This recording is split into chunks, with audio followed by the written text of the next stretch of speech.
Next up, I'm going to be talking about Raelene Castles as she resigns from the Rugby Australia CEO position.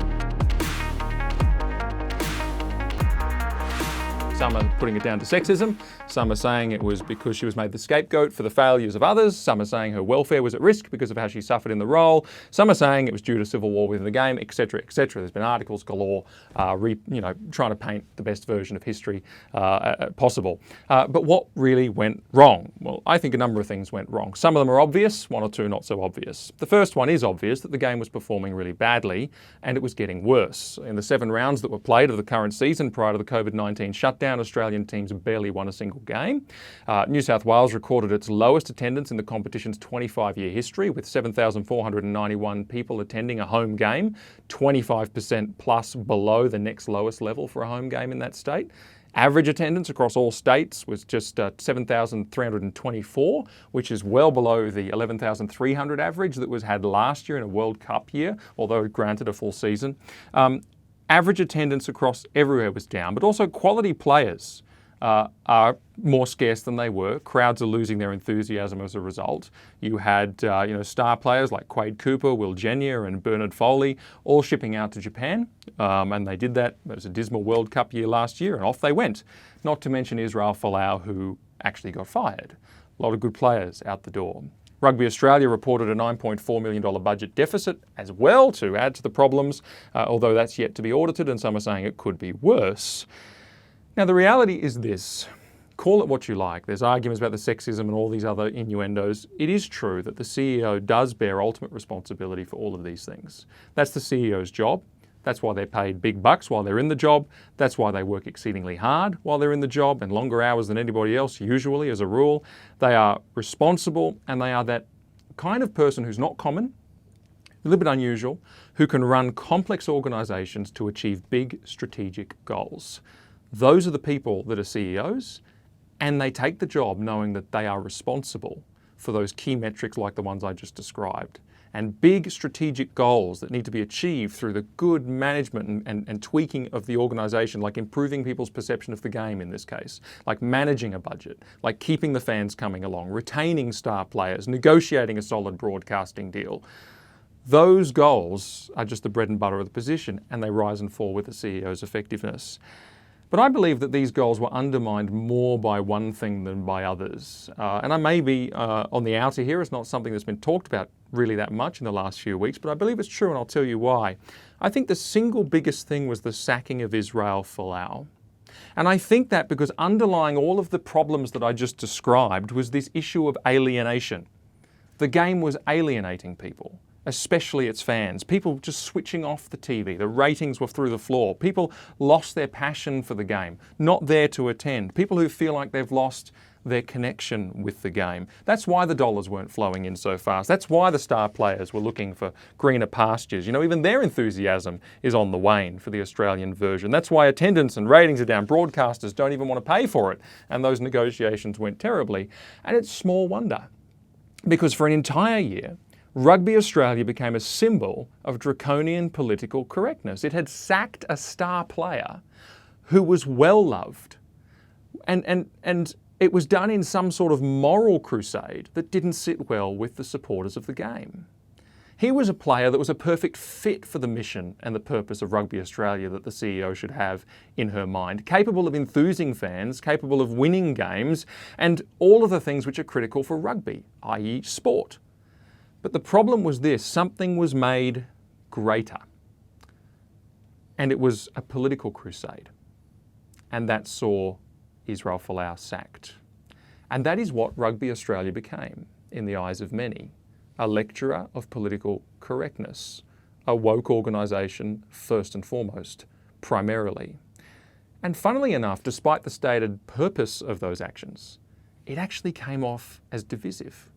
Nonsensical, perhaps even hostile to people who didn't like this kind of thing, and the joy got sapped out of it.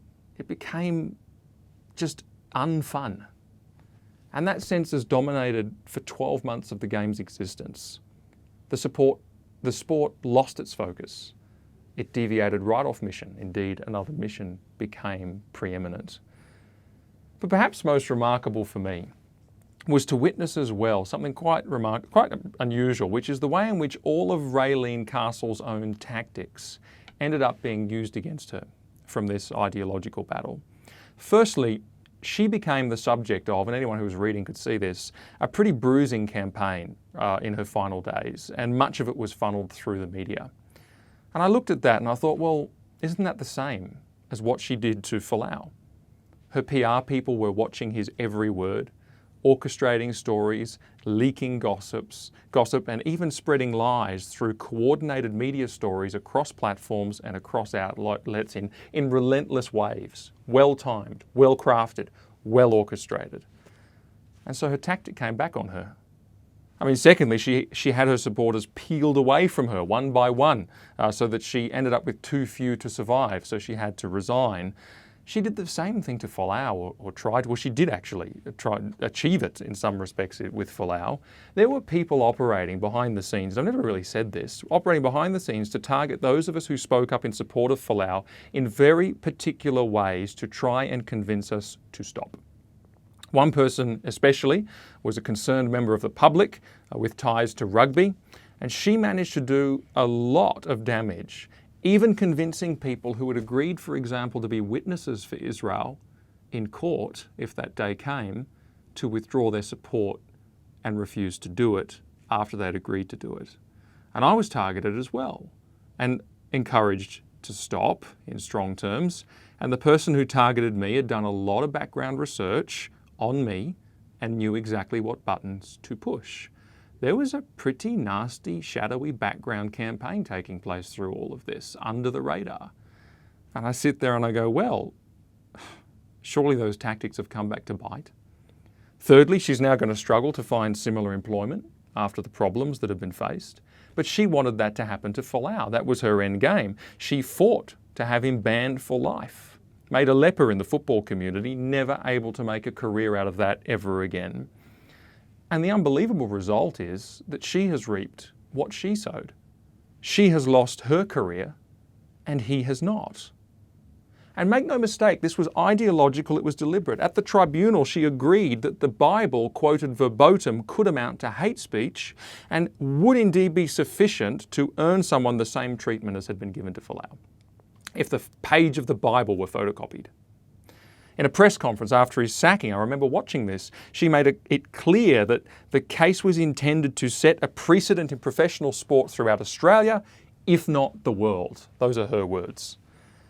And you know, it's amazing to see how that she was so intent on destroying the career of a guy for quoting a Bible verse, so much so that it bent her out of shape. It changed Rugby Australia completely from a sporting body to, in the minds of many, a moral crusade of her own. And so the sport continued to spiral downwards with the problems that it already had. But I want to sound a note of caution, lest this become triumphalistic. Proverbs 24.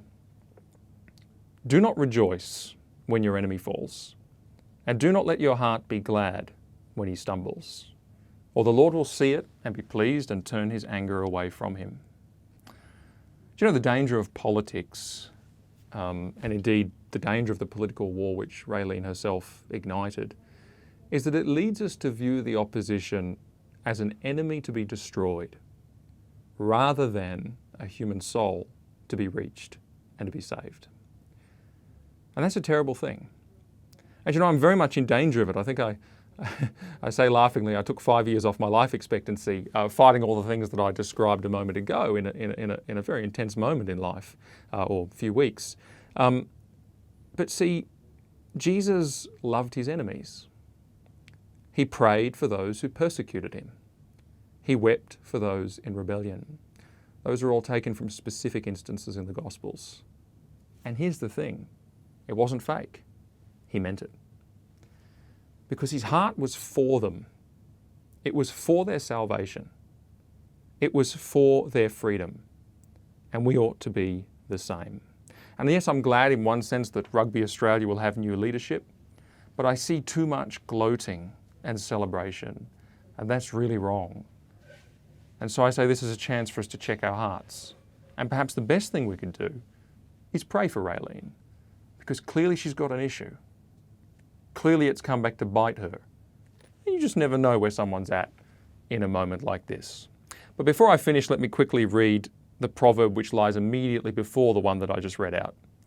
It says, "For a righteous man falls 7 times and rises again, but the wicked stumble in the time of calamity." And you know, I've seen more behind the scenes than most. And I've got to say, when I read that proverb placed right there before the first one that I read about don't rejoice at your enemies stumbling, I thought, wow, that's Israel. A righteous man stumbles 7 times and rises again. And I think that's been his story over the last little while. But perhaps this ends, a long and drawn out chapter in rugby history.